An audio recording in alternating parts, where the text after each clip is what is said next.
Welcome to Military Faith and Spiritual Resilience. This is Elizabeth Fulgaro. With me today is Alexandra Siliezar, sister to former U.S. Marine Abraham Siliezar. Thank you for being with us again, Alexandra. Thank you so much for having me back. Yeah. You were sharing part of your story as a family of coming from El Salvador to the United States and having to get adjusted and grow. And now I'm curious because Abraham is the Marine we're kind of here to talk about today. So could you share a little bit about growing up with Abraham and what he was like and how he ended up in the military? My beautiful Marine, thank you. Yes, my brother was extremely loving and protective of me, and he was proud. He was a hard worker. He loved to study. He was super talented. I remember watching him draw. I thought he was, to this day, I think he should have been doing cartoons because he was so good. And, as a adolescent, I remember watching and listening to him, like buying records, Beatles and later on, Blondie, and just different music, and I would just listen and watch. And as a young child, you always look at your, the teens or the preteens around you. And so he was even though just 3 years, he was also culturally, being the boy, and being the oldest. So he was always leading the pack, and I just really love watching him. My mom tells a story of one day she was walking with all three of us, and I must have probably been a toddler. I don't really know the age, but my mom said, or perhaps even younger, and my mom said, "Oh, I have no idea if I was too tired to keep walking or what happened." And she said, "Oh, just let's leave her behind, just leave." Oh. And that my sweet Abraham came back and said, "No, the ants will eat her. No, let's take her with us." And he must have probably again been just maybe 6 or 7. I have no idea how old, or maybe 5, who knows? But he was really just really loving and sweet. And I know you asked about growing up, but, to this day, the word sister, I hear his voice quite vividly because he called me my sister. I called you, that was his name for you. He would say, "Hi, sister, this is your brother." Oh, that's so sweet. Every day. Every day. That's every wonderful. Day. Hi, sister. Hi, sister. And whenever we came across anyone, he would say, "This is my sister." Oh, that's really special. Yeah. He would have been 14 when you came to the United States? That's even more different than it was for you. Absolutely. As an adult, I realize now how much more challenging even just those minor 3 years make a huge difference for someone, especially an immigrant. Yeah. Did you notice anything for him in terms of how it was for him? I think in retrospect, yes. Yeah, okay. Not then. I think that as children, we have this very sort of narrow perspective that the world just revolves around you, so everything revolved around me. Sure. And I never really paid attention when it revolved around them. Yep. But in retrospect, in our conversations now or then, I realized some of his very difficult challenges and things that he had to face, especially being a man and especially being the oldest. And another layer to that is culturally, like what it means to be the eldest male in a Latin family. Do you notice a difference in that role between what you know about El Salvador and what you now know about the United States? I don't know about that question. I have to really think about that. But what I do know about us is that what he always said, "I need to do something with my life." And what I do want to say is that as an immigrant, I think that all immigrants come for a better chance, right? And even though we had a very good chance, we had means in our country. We were not suffering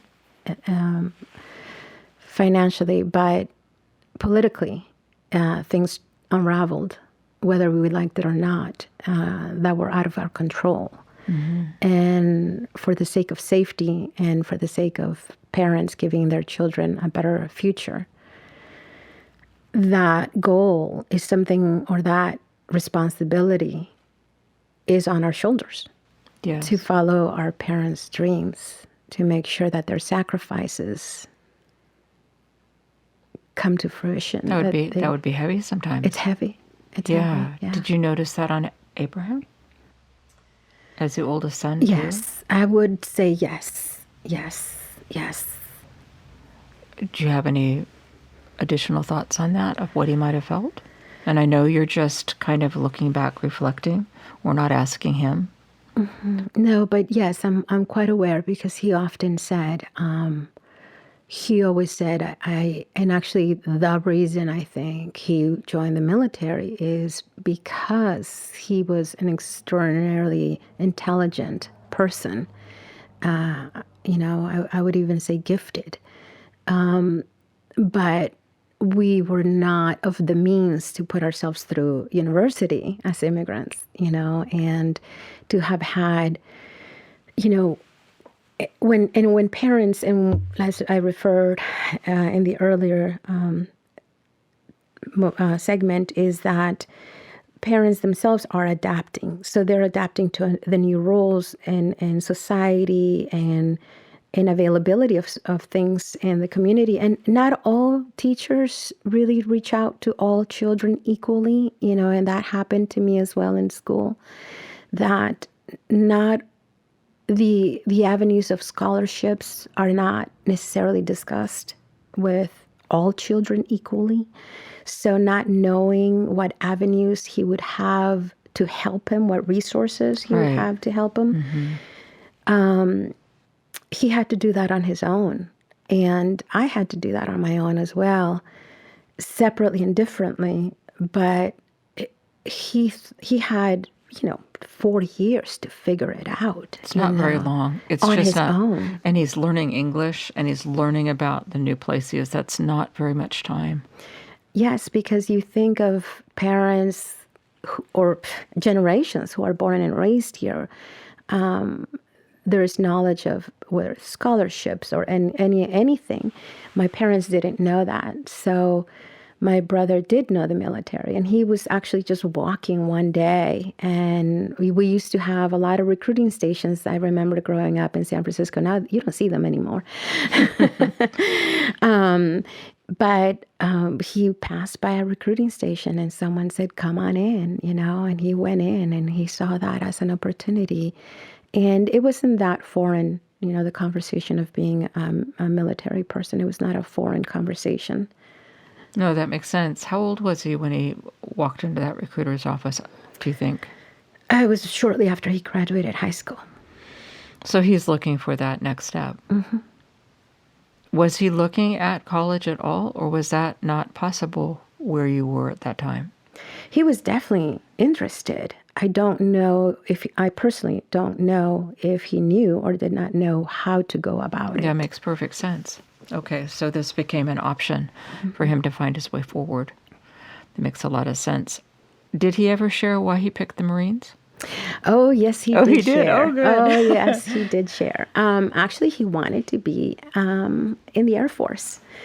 Okay. And there was a test that he needed to take with the Air Force. And I'm not sure, what that test entails, mm-hmm. and whether, but I think they wanted him to come back and retake the test. And there was a Marine table next to it. And they lured him into the Marines, and the few that proud. And he was eager to move on with his life, to do that next chapter. So he said that very same day he signed, and that very next morning they came to pick him up. Wow. And he said often, "You were sleeping when I left. You did not know." So he left a note to my parents, and he left, and he went to Camp Pendleton. So did they even know that he was signed up? No, but we found out later. later that day when he was gone. What was the family reaction? My mom was heartbroken and anxious. I didn't know how to take that, so I just thought, okay, he's gone, and I was just busy in school, and I think I somewhat lost track of what was going on in his life when he joined. What year was that? I want to say 1982? 1982. 82, or let me see, hold on, Yeah, give it 82, a second. 84, that's or real close to that. I think he was 82. He went before you graduated high school, right? Definitely. And so, can you connect it with that date? Well, he graduated from high school, I think, in 1982, so it might have been in 82. I think just a so couple right of in that months, time frame. couple of months after he graduated. It didn't take long. So when he went into the Marines, and your mom is struggling with this, when did you hear from him next? Well, he wrote. I mean, we kept in touch. He went to Okinawa, and he went. He stayed there for a while. He worked in South Korea on the border as well, in the DNC, and he went to. He said he went to Vietnam. I think I lost track of him while he was in Vietnam. But he was also in the Philippines as well. And What was his job in the military? I do know he was a sharpshooter for the Marines. And I know that he worked on airplanes as well. If I can do justice, my memory is very poor, but I think he said he was working on the F-18s. He had very bad hearing, so I believe it because he could barely. It was like I could imagine that he was definitely having some issues with his hearing. So was the hearing a result of his job in the Marines? I do believe that. Yeah, yes. okay. We never got to actually fully do the testing, but yes, I do believe that. How long did he stay in the Marines? 8 years. 8 years? Yes. Okay, so till about 1990? Yes. 91, I think. And what caused him to decide that his time in the military was done? He went to his officer and said he was leaving. He told me he's, in joking, his higher-ranking officer said, "Oh, you couldn't hack it, huh, Marine?" And he said, "No, sir. I just have better things to do with my life." Oh. Not putting anything down on the Marines. He was incredibly proud, but it was just their inside joke. No, I think that's really cute. So I'm trying to think how old he was when he left the Marines. So 26? Perhaps. 64, you said he's born? 1990. So he's not 30 yet. Almost 30, I would say. Almost 30. Yeah. Okay, so now he's still young. Right? Let's, I'd like to hear more about him. Can we do that next time? Absolutely. Okay.